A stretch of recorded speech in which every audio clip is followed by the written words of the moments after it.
Welcome everyone, those stories shortly, but first the big story this hour. A day after the United States dropped the largest ever non-nuclear bomb in human history in the eastern provinces of Afghanistan, word is still coming to find out the casualties. How many people were hurt? What is the death toll or the damage on the ground? The White House has said that the bomb, which is called the mother of all bombs, was dropped on a network of caves and tunnels used by ISIS in eastern Afghanistan. The Pentagon informed that there were 21,600 pounds. That was the amount of bomb that was dropped in an area in the Achin district of the Nangarhar province that is close to the border with Pakistan. President Donald Trump has described the bomb as a very successful mission. The bomb was dropped in that province. Take a look there. That is the region not too far from the capital of Kabul. It is near the border of Pakistan. It's been reported that more than 200 airstrikes have been done in Nangarhar over the last year. The bomb dropped is a 21,000 weapon that's dubbed the mother of all bombs. The blast radius is about 300 meters or so. This is the very first time the weapon has been used in combat. Here's what we know about this specific bomb. It was tested back in March of 2003 before the Iraq War. Again, it is the largest non-nuclear weapon in existence. It costs around $16 million a unit. So far, the U.S. has spent about $314 million on the explosive. Russia claims of having a 4 times stronger father of all bombs. U.S. in the past has considered the mother of all bombs a great for a strike on Iran by the U.S. White House Press Secretary Sean Spicer says the U.S. takes its fight against ISIS very seriously. It was making an effort to deny the group operational space and ultimately defeat the terrorist group.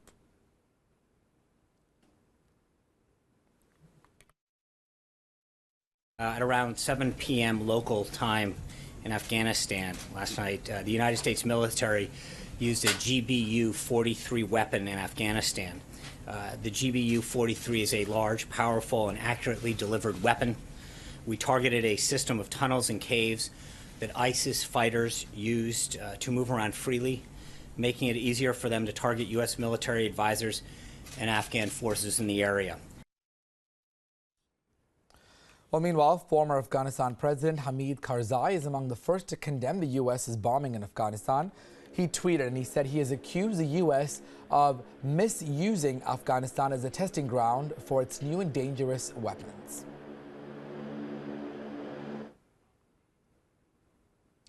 Let's now go straight to Islamabad, where our Pakistan Bureau Chief Taha Siddiqui joins us this morning. Taha, good morning to you. Let's get straight to this. Talk about that region there where all of this went down with the U.S.'s bomb. What is that landscape like? It's not too far from the Pakistan border. Give us a perspective on that area, not too far from Kabul and the Pakistan-Afghanistan border. Taha. Well, this area is called Nangarhar, which is adjacent to the Pakistani border. On the Pakistani side is the tribal belt.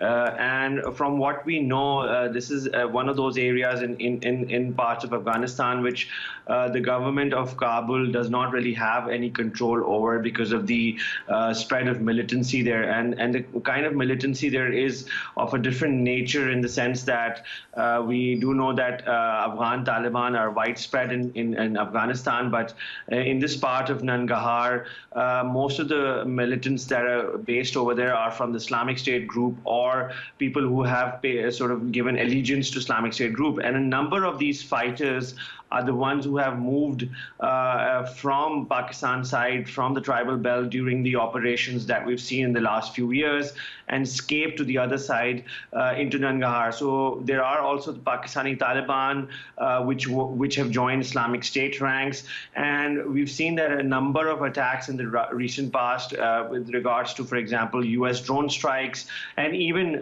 Pakistan itself conducting some strikes inside the Afghanistan boundary after some recent terror attacks in the country were conducted out in Nangarhar. And so this region is quite important with regards to the recent surge in militancy that we're seeing in Afghanistan and especially in Pakistan, because Pakistan says most of the militants that attack in Pakistan are based out of this region also.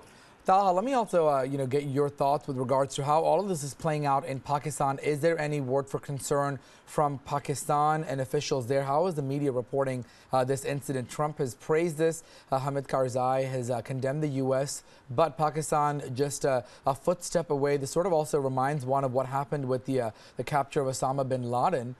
What is the reaction and the mood in Pakistan geopolitically, given that the U.S. is U.S.'s mother of all bombs that struck Afghanistan? Well, as far as an official reaction is concerned, there's still silence because we know this happened last night, and then the area where it has happened, it's quite remote. So sort of information coming out of it, whether or not there are reports that civilians were targeted in this particular attack, but whether or not the bombing affected the Pakistani side, we still don't know yet. But because of the fact that there are reports that the radius of this bombing and the bombing was dropped very near to the Pakistani border, and there is Pakistani population living in those areas, but again they're in a very remote location, so information has not as yet come out. But we've seen that the Pakistani media has been extensively covering this ever since it happened last night. We've seen like the Pakistani media has been taking on analysts, and some of the analysts sort of say that this is a message that Trump wants to send to the rest of the world by using this Pakistan-Afghanistan territory and bombing it and sending a message that it'll come after insurgents anywhere. So in Pakistan, many analysts believe that this is a message to Russia, this is a message to Syria, and that is why there seems to be this re-entry of the United States into the Afghan war theater. All right, Taha, we'll have you stand by in just a second. We'll come back to you in a minute, but let's give you a little bit more perspective. Whistleblower and former NSA contractor Edward Snowden tweeted to react to the bombing. Here's what he said, quote, "The Tora Bora cave system that was targeted by the United States was partially financed by the CIA as a part of a complex built for the Mujahideen."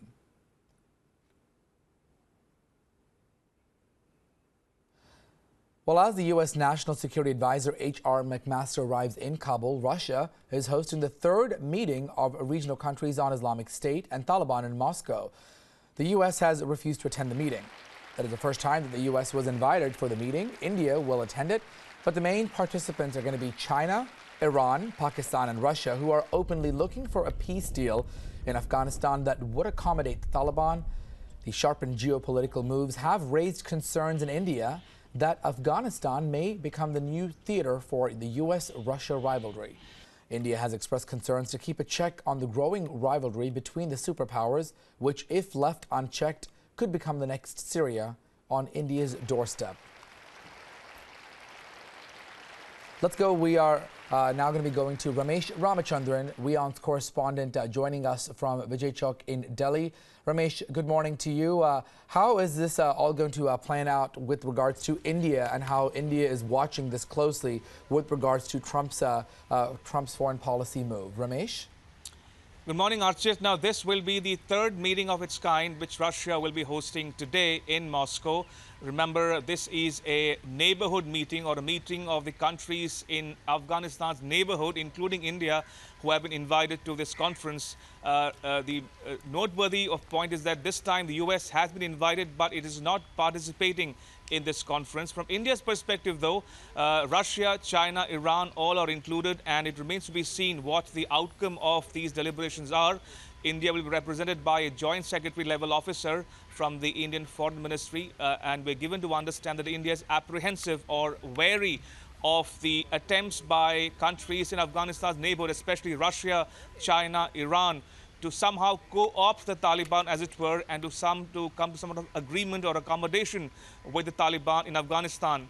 India says, for its part, mainly there's no good or bad Taliban, and that Taliban has to be dealt with the full force of the law to bring the perpetrators of the terrorist attacks in Afghanistan and India to justice. So that's where things stand at the moment. It remains to be seen where the third meeting of the conference on Afghanistan goes from here. Archit? Ramesh, real quickly, I also want to get your thoughts about the timing of all of this. You know, McMaster arriving in Kabul and then coming to India. I mean, how interesting is all of this with the U.S.'s administration sort of making its presence here in Asia, and given what we've just seen yesterday with the bombing in Afghanistan, really showing that Trump is determined to fight terror groups like ISIS and Taliban? Indeed, it's an interesting question you should ask, Archit, this morning, because remember, this comes close on the heels of the U.S. airstrikes in Syria on the 7th of April. So this bombing of Afghanistan comes close on the heels of those airstrikes, and it's being 13 hours since the bombing took place in Nangarhar province of Afghanistan, and the controversy refuses to die down because the implications of using the GBU-43, or the mother of all bombs, is far and wide. It sort of does not preclude any country in the region, especially India, given the importance of Afghanistan from India's point of view of security.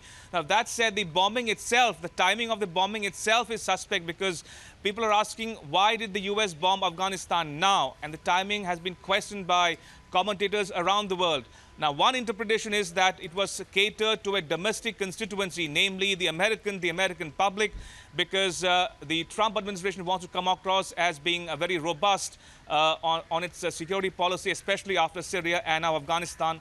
A second interpretation is that this is to enable the American and Afghan forces operating in Afghanistan, to give them operational space to deal with the Islamic State Khorasan module, or as the Pentagon says, ISIS-K. A third interpretation is that after Syria, Afghanistan could emerge as a theater or a playground for American-Russia rivalry, and that is something which India would be wary about. Archit? All right, Ramesh, we'll have you stand by real quick. Let me now go back to Taha. Taha, you know, what the Donald Trump administration in the U.S. has been doing when it comes to foreign policy. I mean, it's now been 100 days in office, and we've seen the airstrikes in Syria. We've now seen the bombings in Afghanistan. It really looks like the U.S., when it comes to foreign policy, is going out. They're being very aggressive, specifically when it comes to combating any type of terror-related activities, fighting ISIS full and head-on. How do you think this is all going to shape out in terms of global reaction? How is the world now going to view the United States' foreign policy, given these two significant attacks in Syria that the U.S. has perpetrated, as well as what's happened in Afghanistan? Are they going to be condemned, or are they going to be hailed as heroes? Well, as far as we know, when Trump administration came into power at that time, from a regional perspective, from a Pakistan-Afghanistan perspective, it seemed like as if Pakistan and Afghanistan was going to be forgotten. The war here in the tribal belt, the war against terror that we saw, the Obama administration sort of even intensifying with its drone attacks, that sort of seemed like a lapse in that all of those attacks. But then we've seen that gradually the interest of the U.S. administration is coming back to this region, given the fact that there are other players, like as Ramesh was saying, with regards to Russia, with regards to China's influence in the region. So the U.S. wants to continue maintaining an influence in this region. It already has a presence of soldiers on the ground in Afghanistan. When it comes to this particular attack, it is being perceived also in Pakistan as the fact that in a way it has helped the narrative of what Pakistan has been saying for a while now, in the sense that it has been saying that the militancy is based out of Afghanistan in these bordering areas on the other side of the border, and those militants are coming and attacking Pakistani interests also. So in a way, Pakistan might have, to an extent, in the past has also asked the U.S. to carry out strikes, drone strikes in these particular areas. So it seems like as if, and then we saw recently also with regards to how with Pakistan and India, there was a statement from American officials with regards to how they want to play a part in negotiations. So all of that reflects that there is an increased sort of attention that is being given to this AFPAC region, which earlier on we did not see from the Trump administration. All right, Taha. Ramesh, let me go back to you. Same sort of question with regards to that. What type of a message is this sending out to the global community with the U.S.'s foreign policy involvement? Something that Donald Trump really has not had a whole lot of experience generally, but the last few weeks, you know, we've definitely seen that level has significantly gone up. Ramesh?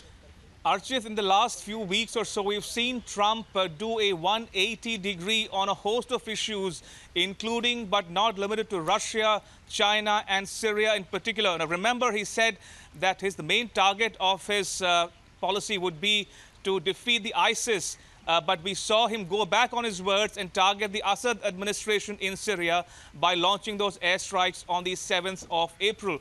Now, that said, the irony in all of this, Archit, is that while the Americans, the Pentagon especially, is describing the yesterday's bombing of Afghanistan as an attempt to target the ISIS Khorasan operating in Afghanistan, in Syria, it did just the opposite by attacking the very airfield, the very airbase from where the Syrian and Russian air forces were targeting the ISIS strongholds in Syria and Iraq. So it remains to be seen where the American policy goes from here, especially in regard its consistency when it comes to Syria and other places like Afghanistan in particular.